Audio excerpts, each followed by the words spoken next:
Welcome to the rolling hills and grassland of Kenya, where dairy farming is a vital part of the country's economy.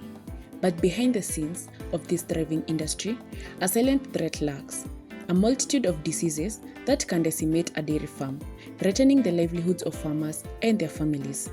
In this documentary, we will take a closer look at the common dairy livestock diseases that affect Kenyan farmers and explore what they can do to prevent them. This is Kilimo Faida TV, and I will be your host, Mary Mbira.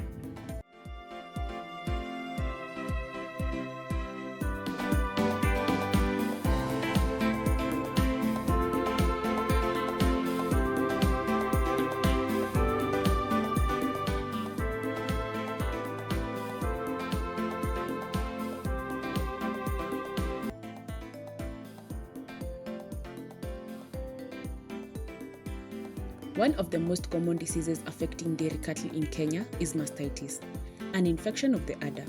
Mastitis can lead to decreased milk production, reduced fertility, and even death of the cow. It is often caused by bacteria such as E. coli, which can enter the udder through dirty milking equipment or contaminated teat ends. For his farm, we have a challenge in mastitis because we don't milk with machines, and at times you will find I have new people in the farm. I mean, new workers in the farm. So, kuna mwenye atakukamulia ng'ombe na hata kumalizia maziwa. Meaning, ukiacha maziwa kwa ng'ombe, lazima utakuwa na kesi ya mastitis. However, mastitis is preventable by maintaining good milking hygiene, regular veterinary checkups, and keeping the udder clean. Farmers can reduce the risk of mastitis.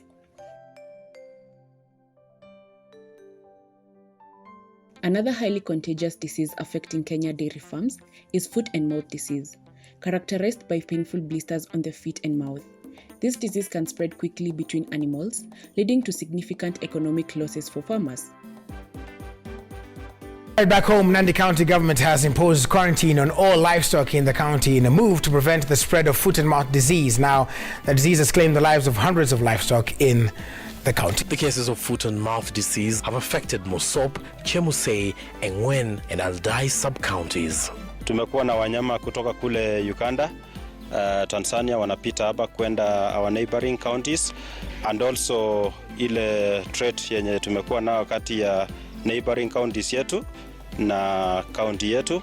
Nandi County has close to 400,000 cattle. Several cases have also been confirmed in parts of Uasin Gishu County and West Pokot County. The notice applies to livestock getting in and out of the county until the restriction is withdrawn, and that the county wishes to ask all residents to adhere to this notice in order to have healthy environment away from modifiable diseases. The quarantine is expected to affect livestock traders in the county. The best way to prevent foot and mouth disease is through strict biosecurity measures such as separating infected animals, disinfecting equipment, and monitoring for symptoms. Bovine respiratory disease, also known as BRSV, is also a vital infection that can affect the lungs and airways of dirty cattle. It can lead to decreased milk production, weight loss, and even death. Ugonjwa mbaya kwa sababu hakuna dawa yenye tunaweza tibu kwa ng'ombe. Ikishika ng'ombe inatovika, inaenda, ikikonda, ikianza kuhara ng'ombe inakufia hapo. Preventing BRSV requires a multifaceted approach, including regular vaccination, improved ventilation in barns, and reducing stress on the animals. Anthrax is a highly deadly disease that can affect dairy cattle in Kenya, caused by a bacterium that can be found in soil. Anthrax can lead to sudden death, often with no prior symptoms. Anthrax can be prevented by vaccinating animals, controlling movement of animals onto the farm, and reducing exposure to contaminated soil.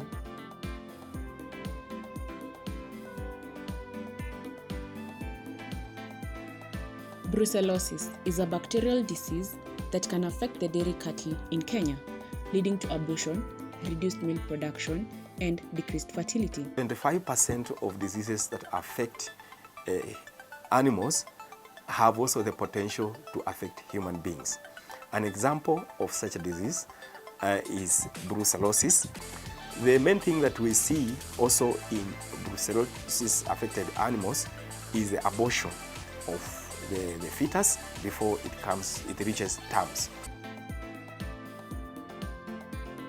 Preventing brucellosis requires strict measures such as testing milk for the disease, vaccinating animals, and controlling the movement of animals onto the farm.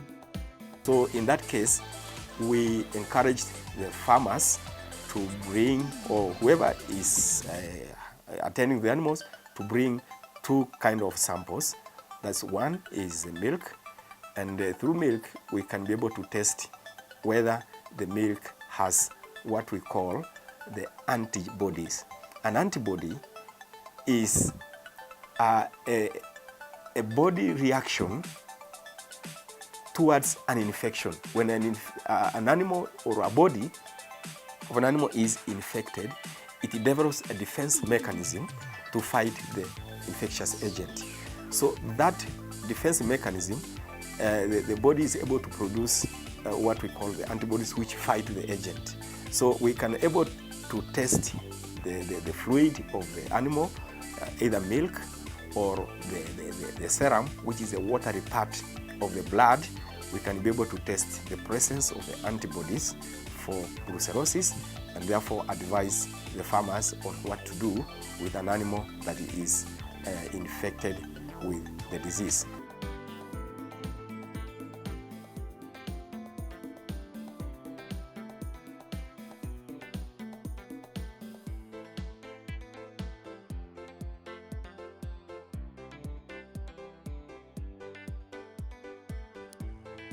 Tuberculosis, or TB, is a bacterial disease that can not only affect dairy cattle in Kenya, but also be transmitted to human beings through milk. It results in animals coughing, weight loss, and reduced milk production. Regular veterinary checkups, testing milk for TB disease, and maintaining good hygiene and biosecurity practices can best prevent TB in dairy cattle. Lumpy skin disease is a viral disease that can affect dairy cattle in Kenya, leading to lumps on the skin. Ugonjwa huu tumeuona wiki kama 3 zilizopita, na zote ng'ombe ambazo zimepatikana na ugonjwa inavimba mwili, na kunakuwa na vinoda katika mdomo, ambapo ng'ombe inashindwa kula na hata miguu yao inashindwa kutembea. Kwa hivyo inakuwa inadhoofika kwa ajili ya kutokula, na finally hiyo ng'ombe inakufa. Preventing lumpy skin disease requires regular vaccination, maintaining good hygiene, and controlling animal movements on the farm. Conclusion: these common dairy livestock diseases can have a devastating impact on Kenyan farmers, but by understanding the risks and taking preventative measures, farmers can protect their livestock and maintain a thriving dairy industry. By working together, we can build a healthier and more resilient dairy sector for Kenya. Thank you for joining us on this journey into the world of dairy livestock diseases in Kenya. Remember, a healthy dairy farm is a successful dairy farm.